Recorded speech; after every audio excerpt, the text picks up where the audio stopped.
Intéressé par un festin culinaire brésilien? Restez à l'écoute parce que je vous parle de mon expérience au Steakhouse Fogo de Chão. Pour commencer, j'aimerais vraiment m'excuser pour mon accent puis ma prononciation. J'ai aucune idée comment ça se prononce. Fogo de Chão et Churrascaria. En gros, ce restaurant est un steakhouse brésilien qu'on nomme aussi Churrascaria. Une autre façon plus simpliste de le traduire, ce serait de dire barbecue et ben de la viande.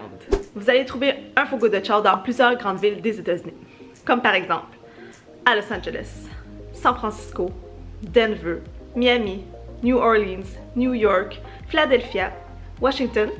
Et nous, on a testé le restaurant de Tyson's en Virginie. Si vous connaissez un peu le Milsa à Montréal, le concept est pas mal le même. Des serveurs passent à votre table avec des méga grosses brochettes en métal sur lesquelles il y a plein de sortes de viandes différentes.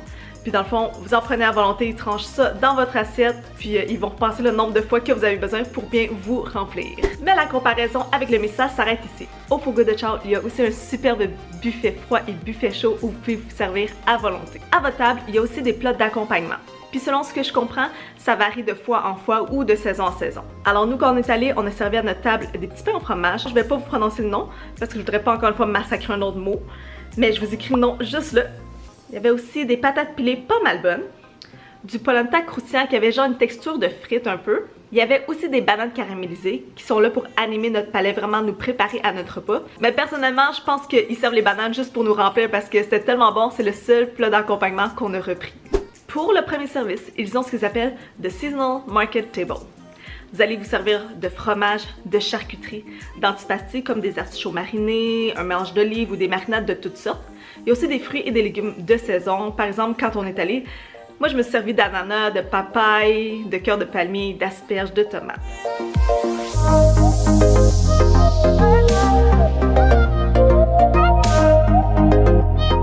Ensuite, vous avez sur votre table une pastille qui vous permet de communiquer au serveur vos intentions. Je te faire ça pour oui, ça pour non. Alors quand vous êtes prêt, vous allez retourner la pastille pour que le serveur voit le côté vert puis comprenne que vous voulez de la viande puis qu'ils viennent vous servir.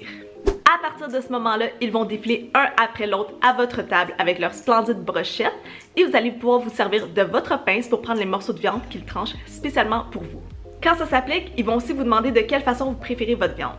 Puis sérieusement, là, dès que ça commence, ça arrête plus, votre assiette se remplit tellement vite, là, je savais plus où donner de la tête. Alors pour mes deux viandes préférées, il y avait le picanha, puis je vais vous le décrire en anglais, là, c'est the prime part of the top sirloin, puis il y avait aussi le filet mignon. Parlons maintenant du prix, c'est vraiment pas donné. Où est-ce qu'on est allé à Tyson's? L'expérience complète au souper est 49,95. Évidemment, c'est en dollars US. Mon truc personnel, c'est d'y aller au dîner plutôt qu'au souper. Personnellement, je peux pas justifier un repas à 50 $, je vais pas réussir à remplir autant mon estomac que ça. Fait qu'au dîner, c'est un peu moins cher, c'est 13 $ de moins, donc 36,95. Il y a quelques différences au menu. Par exemple, nous on n'avait pas de soupe incluse dans notre repas au dîner, je pense que c'est seulement au souper. Une autre option intéressante, c'est de profiter de la Market Table seulement. Puis là, c'est super intéressant parce que c'est seulement 15 $ à l'heure du lunch. D'ailleurs, s'il y a des végétariens qui écoutent encore ma vidéo, merci beaucoup de me faire confiance puis de m'écouter jusqu'au bout, même si je parle beaucoup de viande jusqu'à date. Cette option-là est super pour vous parce que vous servez comme vous voulez pour seulement 15 $. Puis d'ailleurs, je ne l'ai pas mentionné tantôt, mais au buffet chaud, il y a du riz puis un mélange d'haricots noirs, un genre de ragoût. J'ai une situation un peu spéciale ici, puis je vais être honnête avec vous. En étant avec le Cirque du Soleil, dans le fond, on a un rabais de 50% parce que la succursale est juste à côté du grand chapiteau où il y a l'Usia, fait qu'il y a un petit partenariat ici. Ce qui fait qu'on a eu un excellent rapport qualité-prix. Mais en plus de ça, ils ont fait une erreur sur notre facture puis ils nous ont encore moins chargé que ça. On leur a mentionné, c'est sûr. Puis ils sont revenus à notre table en nous disant qu'elle allait absorber l'erreur, c'était de leur faute, puis ils préféraient nous le donner, puis ils voulaient qu'on parle à nos amis de notre expérience si on avait aimé. Et c'est le cas, on a vraiment apprécié notre expérience, donc je vous en parle en ce moment. Comme mentionné tantôt, nous on est allés pour le dîner. On est arrivé à peu près vers midi, puis on est parti de là 1h15. Puis on n'a pas eu faim de la journée. Je vous dis là, on a soupé, il était passé 9 h. Puis au courant de la journée, en fait, on a mangé un petit pot de yogourt. Donc c'est juste pour dire que ça va vous garder satisfait pour une grande partie de la journée. Puis c'est pour ça que je dis que ça vaut quand même la peine de le faire une fois dans votre vie. C'est cher, mais ça va bien vous remplir. C'est sûr que nous, on va y retourner au moins une autre fois avant de quitter cette ville. Puis encore une fois, à l'heure du lunch. Puis j'ai une autre option économique à vous suggérer, qui est encore une fois à l'heure du dîner. Vous pouvez prendre The Market Table, qui est 15 $ comme j'ai dit tantôt, puis sélectionner une viande. Dans le fond, vous pouvez sélectionner la coupe de viande que vous préférez, puis ça rajoute un petit frais à ça, puis ça va être en bas de 30 $. Alors voilà, c'était ça pour mon expérience à la churrascaria Fogo de Chao. Churrascaria, churrascaria, churrascaria, churrascaria, churrascaria, churrascaria, churrascaria. Comment ça se prononce? Comment ça se prononce? Quelqu'un peut-tu me dire comment ça se prononce?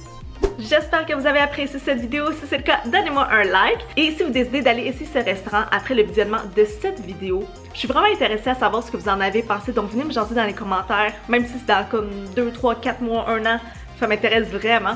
Abonnez-vous si ce n'est pas déjà fait, ça fait toujours très plaisir.